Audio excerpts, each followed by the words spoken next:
Hey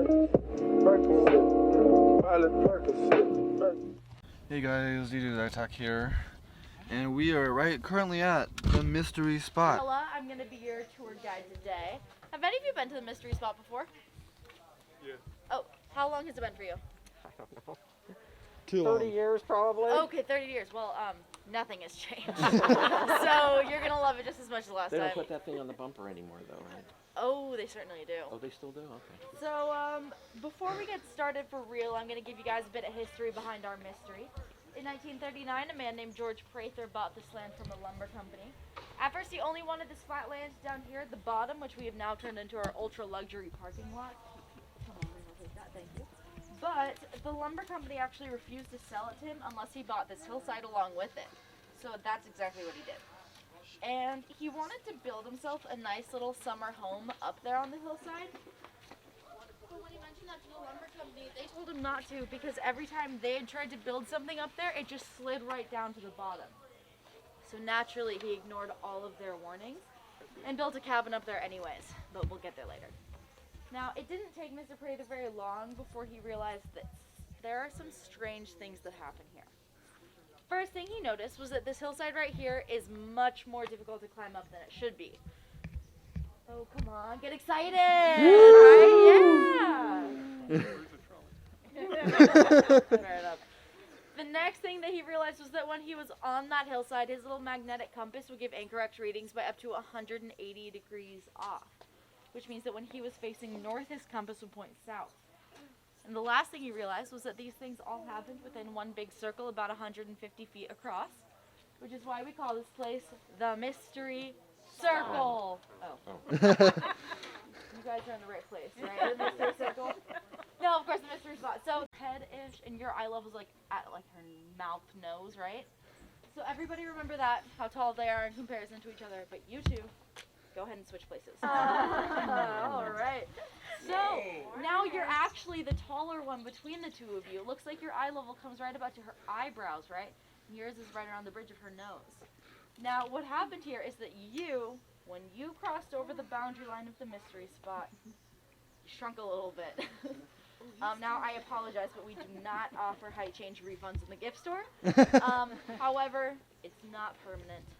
Just switch back around. And there we are, right back to where we started. Alright, give these two a round of applause. Woo! So, when I'm standing at the boundary line, I'm standing up nice and straight and tall at my full height potential. But watch what happens when I step to the other side.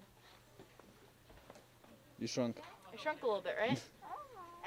Anyone notice anything else that changed? That's okay, I didn't notice it the first time either. But when I walked over to this side, my body started tilting slightly at about 3 degrees, which makes me appear a little bit shorter. Watch this time, you'll be able to notice. Nice and straight and tall. Oh yeah. Right? So obviously it's actually pretty subtle on me, but it's a lot easier to see on these trees because the mystery spot affects everything. This tree right here grew on the outside of the boundary line, nice and straight and tall. Whereas this one on the inside is at a slight angle, about the same angle as what I was standing at on this side of the forts. And then there's this little guy who grew up right in the middle on the boundary line. He grew straight up, out to the parking lot, back in. Clearly doesn't know what he's doing. But last thing I'd like you guys to take a look at before we move on is that black and white photo on the wall right there. That's the cover of a 1948 issue of Life magazine, and it's a special one because it was taken right up the hill in our cabin. So those folks are standing at our famous 17-degree lean, which you all will get to do pretty soon. But the funny thing about that photo is not actually the way that they're standing. And I know what many of you are thinking, but no, it is also not that man's high-waisted pants. No. The funny thing about this photo is the fact that that woman's name, I kid you guys not, Eileen. Oh, jeez. Yes. Uh-huh. Yeah, you get it. I did. If you didn't like that joke, I understand. It was clever, but... Oh, well, in that case, you guys are going to have a fantastic time on the rest of my tour. Good. Sounds good. It's like the Jungle Cruise. Yeah, exactly. But, all right, you guys, just keep it there. So follow me. Remember, this hillside is a bit more difficult than it looks, so just use the handrails if you need them. Unless if you're me with the giant camera. Yeah. You guys are not crazy. Those are the forces that come out of the center of the mystery spot. when you're walking up this first half right here, they're pushing directly against you, making it hard to walk. Did it get a little bit easier for anybody once you turn this first corner? Yes. Okay, it shouldn't. It's actually steeper than before. You can see that from here. But it feels easier because when you turn that corner, the forces from the center are no longer at your front. They're pushing against your side. So it's a lot easier to walk up despite being steeper. All right, you guys, welcome to this first courtyard. Do you notice anything a little funny looking about me? Please be nice. You're at an angle. Yeah, just a little bit, right? So right now I'm standing at an 11-degree lean, and if you guys put your feet together and look down, you're doing the exact same thing. But everyone try to face downhill. Okay, so it's about time I address this funny looking cabin. As I mentioned before, this cabin was built by George Prather, but it was actually built about 20 or 30 feet up this hill. But in 1940, a landslide brought it down and it stopped right here. And many people guess that this tree right here stopped the cabin in its tracks. But as tall as that tree is, it's actually only about 50 years old. Dang. And this cabin slid down and stopped in 1940. Do you know how many years ago that was? 74. 74. Great guess. It was 81 years ago. Okay, math is hard. It's still early. So this cabin slid down and stopped 81 years ago. Because that tree is only about 50 years old, it wasn't around when the cabin slid down and stopped. What we believe stopped this cabin in its tracks is the fact that this is the very center of the mystery spot. So what we believe stopped this cabin right here is the fact that this is the very center of the mystery spot. And the forces that come out of the center all generate from one place, and that is what's holding this cabin right here. And I know that I've been talking about these like forces. You guys haven't been able to see them in action, so I'm going to show you. But in order for me to do so, I need to use the most expensive piece of equipment that we have here at the mystery spot. When I bring it out, I'd like you all to react to it as if you were seeing the most brilliant fireworks show you guys have ever seen in your lives. I'm going to bring this thing out, and you're all going to give me a super loud woo! Woo! Followed by an even louder you all know how to do That's it. what that was. I want you guys to be loud, okay? Like loud. Like you can be as loud as you want. There's no volume limit. We're in the middle of a forest. Yes. Okay. For me, there's a volume limit. Top of your lungs, okay? As loud as you possibly can. Now, I would like you all to be loud enough so that my boss hears you down there, so that he knows that I'm doing my job at least a little bit correctly. So help me out, all right? We got you. So, without further ado, the one, the only, Board of Mystery! Woo! Oh, that's like music to my ears. Alright, so, I know what you're thinking. This is just some plank of wood that she got at Home Depot. Wrong, okay? I got it at Lowe's. So let me show you what it does. Nice one. Thank you. Alright, so, first let's take a little vote. Raise of hands, who thinks that this end of the board is the higher end of the board? Higher up in the air. Alright, cool, a few people. Who thinks that this is the higher end of the board? Who thinks it's level? Okay, who's not thinking? I have found my people. Alright, well let's see. I've got my own little level here. Can you guys confirm that the bubble moves freely? Yes, Thank you. So, when I place it on this board right here, can you see where the bubble landed right there? It is perfectly leveled. It is perfectly level. Now, I know that it doesn't look like it, but this board is indeed perfectly level. So, hypothetically, if I have a level surface, and I also have something small and round and rollable, like, I don't know, a pool ball. Damn bee. How convenient is that? And I put it on that level surface, hypothetically, what should happen? Stay. Yeah, nothing should happen. It should stay right where it is. But this is the mystery spot, so. But this is the mystery spot. So that ball rolls straight out. Now, I can even give it a push towards the inside of the cabin, and it will slow down, stop. Sometimes it runs out of batteries. But I'll give it a little tap towards the inside, and it'll just come right back out. And that, you guys, but the forces will always just push it right out. But maybe this board is rigged, right? Maybe it's warped a bit. Maybe that groove down the middle is cut like a wedge or a V, so the ball can only go so far in before being pushed back out. But if that were true, it would only work in one direction, and I wouldn't be able to just flip the board around, right? So let's do that.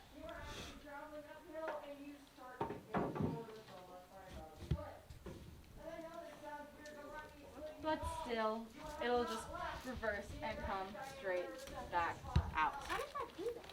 It is a mystery. Alright, you guys.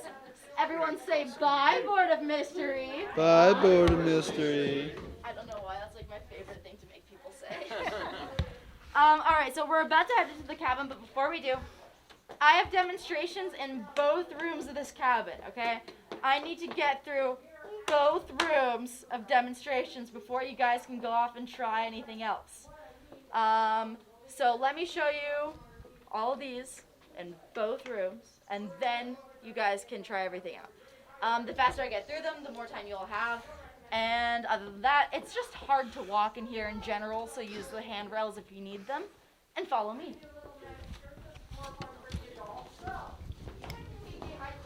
Oh my god. Uh-huh. You were not kidding. Nope. I'm literally falling over here. I thought I was leaning here. Oh, is that blinding? A little bit. That That's better? much better, yeah. I'm just trying to light you up a little bit. I gotcha. But I mean, hey, this thing can get very bright, so. I believe it. And trust me, without this thing on it, it's bad. Yeah, yeah, no, it doesn't exactly have the best lighting in here. Alright, and then let's have some more people come down here. Come join me, guys. I don't Gotta bite. fit everyone in here.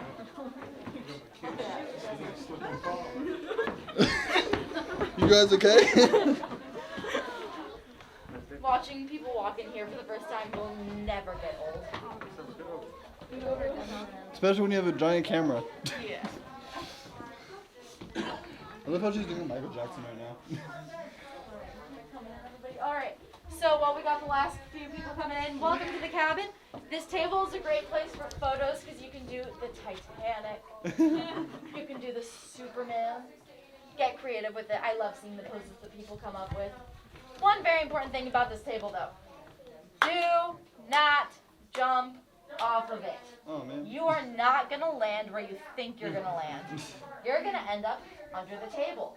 You really, really, really don't want people getting hurt. So just use these steps that are right here to get up and down, no matter how confident you are, no matter how long your legs are. Just use these steps. Excuse me. Thank you. All right, and now I have some more demonstrations in the second room, so please hold off on trying anything out until I get through these last ones in here. So follow me. I'm having so much trouble right now. I have a heavy camera too.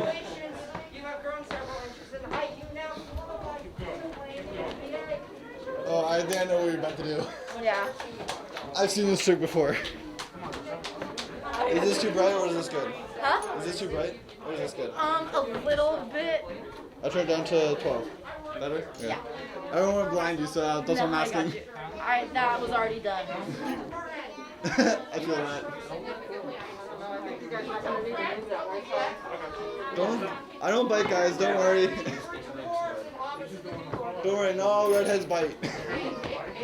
I'm one of the redheads that don't, so you guys can trust me. Plus, I have a giant camera. Start to come over this way. This is all trippy. This is starting to hurt my head. All right, who can tell me what this is called? Okay, no, Miley Cyrus. It is not a wrecking ball. Support here. It is a pendulum, though. Here. I was going to say Pendulum that. swing. So this one is pretty cool because when I push it towards the center, when I push it towards the center, there's a lot of resistance there. It starts to get very heavy. But when I let go from this side, it swings much more freely out into this corner No worries, because it's of the totally forces pushing it outwards. Now, this is a 32-pound ball of lead, so please be super, super careful with it when you're trying it out. Also, a lot of people are convinced that we magnetized this, and obviously there are giant magnets under the floorboards repelling it this way. But as I mentioned, this is made out of lead. Lead cannot be magnetized at all, so it's just not what's happening. And the last thing I've got to show you guys is right here on the wall. Can I squeeze in between you guys? Thank you. So This is called the ladder, but it works more like stairs because you can just stroll right on up. Pretend like you're Spider-Man if you want. Spider-Man. You guys clearly Spider-Man. don't think that's nearly as cool as I do. I think it's awesome. All right, cool. I got one person. So there's this thank you. So there's this handlebar right here if you need it. Now you guys get about 8 minutes to try things out in the cabin. Real quick though. Our tours today are very, very close together in time, like you saw how they were so close to us. And so when I asked you guys to head out into that second courtyard, please just drop what you're doing and head straight into the second courtyard. Because if we get behind right now, we'll be behind for the entire rest of the day, and it'll be my fault. I'll give you a 2-minute warning before that happens, so you'll be totally ready. Until then, I'll be in the first room if you have any questions. So what's your favorite part about this house? Ooh, I think my favorite part is honestly like the stairs over there where I can pretend to be Spider-Man. Yeah. I don't know, it's a cool feeling being able to just like stand on the wall. Yeah. But the table's also a classic. Why did you take this job? That's a great question. I actually went to elementary school right up the street. And so I would pass the mystery spot every single day, all of elementary school. And then June 2020, I left UCSC at the start of the pandemic. Oh, dang. And then I decided to start working here in June. And so I've been here for like almost a year and a half now. Nice. And I took it because it's weird. It's a weird job. It's Honestly, a weird job for weird people, right? yeah, exactly. Honestly, I need to move out here and take this job too. Yeah, no, it's fun. It's definitely never boring. I'm just curious, have you ever seen a furry come through here? Yeah. Lucky. That's funny that you say that. Just a few weeks ago, we had people in like full fur costumes coming in. Well, guess what? Wanna know why I brought that up? Why? Because your boy is also a furry. Are you really? Yeah. Why didn't you come here in a full fursuit? I'm broke, man. Fair enough. This pandemic screwed me over. Yeah. All right, you guys. How'd that cabin make you feel? Yeah. Messed So up. that general feeling of ugh from being in that cabin is why we had this bench placed here as a spot to feel a little more normal in comparison to inside. But it's the worst bench ever unless you have tiny legs, so we just use it for demonstrations. And with that, I want to take another little vote. Raise of hands who thinks I'm standing on the higher end of the bench. Who thinks that's the higher end? Who thinks it's level? And who can't trust a single word out of my mouth anymore? Me. Yeah, it should be everybody. So let's see. I put my level over here. Which way does that bubble go? It's going that way. So does that make this side that I'm standing on uphill or downhill? It's downhill, right? Because the bubble will always go up. So watch what happens to me when I walk from downhill to uphill. You get smaller. I get smaller. Then I'll get taller again as I go back this way. Well, next to my dad, you're always small. Anybody already know why that happens? Yeah, what's up? Because there's a brick underneath the Well, that's a great point, because this side looks like it's higher, right? But that's why I brought the level out, to show you that that side is actually the higher end. Yeah, what's up? It's because it's a mystery. It's a mystery, exactly. Well, a lot of people are convinced that this is an optical illusion from the angle of the It probably is. line in comparison to the angle of the bench. But I can actually prove that wrong super easily. So, raise your hand if you're over 6 feet tall. I won't make you move around too much. Okay. Anybody exactly 6 feet? Okay, cool. I'll take you. Come on up. You're gonna Let's stand go. right here and face out towards the audience. Anybody You get up 5 a foot little 10? bit. 5 to 10. 5 to 10, come on up. Right next to him. I'm 5'8". 5'8". I'm 5'8". 5'8", come on up. 5'6", 5'6", 5'6". Yeah, come on up. This guy. Right there. And 5'4". 5'3". I'll take a 5'2". 5'2", 5'2", come on up. All right. Oh yeah, this will work out great. That totally works too. Hey, whatever works, That's so right? cute. Okay, so as you can see, everyone is arranged from tallest to shortest. what I'd like you guys to do before anything else is find where your eye level lands on the people next to you. This is the most awkward part of everything. I think we're It's level. also my favorite, so just take it all in. Alright, we all good? You got it? Yeah. You don't need to longingly stare into each other's eyes anymore. So, alright, now remember where your eye levels just were. And now we're going to make some adjustments. So, you're going to stay right where you are this entire time. You two on the ends, switch places. And you two on either end of the middle also switch places. Come in front, come in front. You will get, okay, yeah, that works too. I'm the bonus. Hi. Take a look down the line. Wow. Hi. I mean, do feel so so next you're to him. 6 feet tall. Yeah. You're 5'2". But you guys are at eye level with each other right now, right? Just about? Yeah. Now, if you'll all recall, that side of the bench is the uphill side, and this side is downhill. Now, My brain's dead. yeah. Now, when you guys were at the beginning and you noticed where your eye levels landed, I had you do that so that you could prove to yourselves that this is not an optical illusion. Because when you guys are standing on this bench right here facing out towards the audience, without turning around, you're not even able to see the roof line behind you. Because, you don't have eyes in the back of your head. But you can still very clearly see the height change by finding where your eye levels have moved on each other, which proves that it's not an optical illusion from the roof line. So, you're probably feeling incredible right now. I am going to take that away from you. So, you three stay right where you are. You two on the end, switch one more time. You're about to feel great, though. I still feel sore next to him. And there we go. So, you guys were just at eye level with each other, and then User walked downhill, and she walked uphill, and somehow you all ended up here.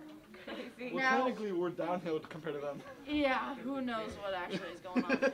Now, I should have done this at the beginning, but for legal reasons I have to give you a quick balance test. So put your right hand on your stomach, left hand on your back. Take a look at this wooden line in front of you guys, and I want you to bend at the hips and keep looking at that line. So bend, bend, bend, bend, bend, bend, bend. Give them a round of applause! Thank you. I'm gonna lie, that was a really good joke, especially from a dancer perspective. Oh, thank you. A tour where people will start to go, okay, Stella, this has been real cool and all. You're like the funniest person I've met all week. But, Honestly. how does this place actually work? So raise your hand if you'd like to find out the mystery behind the mystery spot. Me. Yeah, that's too bad for you guys. We don't have an answer. If we did, it'd be called the solved spot and I'd be unemployed. We do, however, have some theories. The first theory is that directly underneath us, there's a pool of magma which spins in the opposite direction of Earth's natural rotation, creating a gravitational vortex centered right here at the cabin.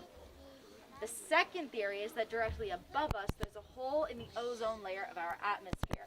As sunlight comes through that hole, it refracts, creating all of the illusions that we've seen today.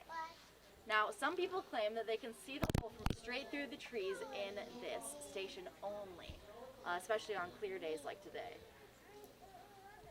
If you looked up, don't feel bad. Last week I had a whole family try to take photos of it, so you guys are doing fantastic. The third theory is that we're on a fault line right now. And that fault line releases CO2 gas into the air, which means that since you all have arrived, you've been breathing that in. And over the last 45 minutes, you have all been experiencing a mass group hallucination. Enjoy your time in Santa Cruz. The last theory is my personal favorite. I need some help from every single one of you. Okay, what is it? Rub your hands together just like this, and keep doing that while I explain. So the last theory is that a long time ago, an alien spaceship crashed right where we're standing. I believe that. And although that spaceship is deep underneath the ground today, the engine still turns. No. Yes, and those aliens are still alive. But they get bored pretty easily, these aliens. So when they do, usually every hour or so, they'll come out here in wildly ugly uniforms and make random groups of strangers rub their hands together for absolutely no reason. And if you're still rubbing your hands, it means that it works. All right, you guys, that's it for our... Hey guys, I'm very sorry about all that audio trouble. I don't know what's happening. it probably because it was the mystery spot. So I am sorry about the really bad audio trouble all of a sudden that I didn't even notice until the very end there, until actually just now, while editing this on August 30th. That's why I was letting you guys know when this was filmed. But I guess that's it for now. DJ's Act sign out. Peace.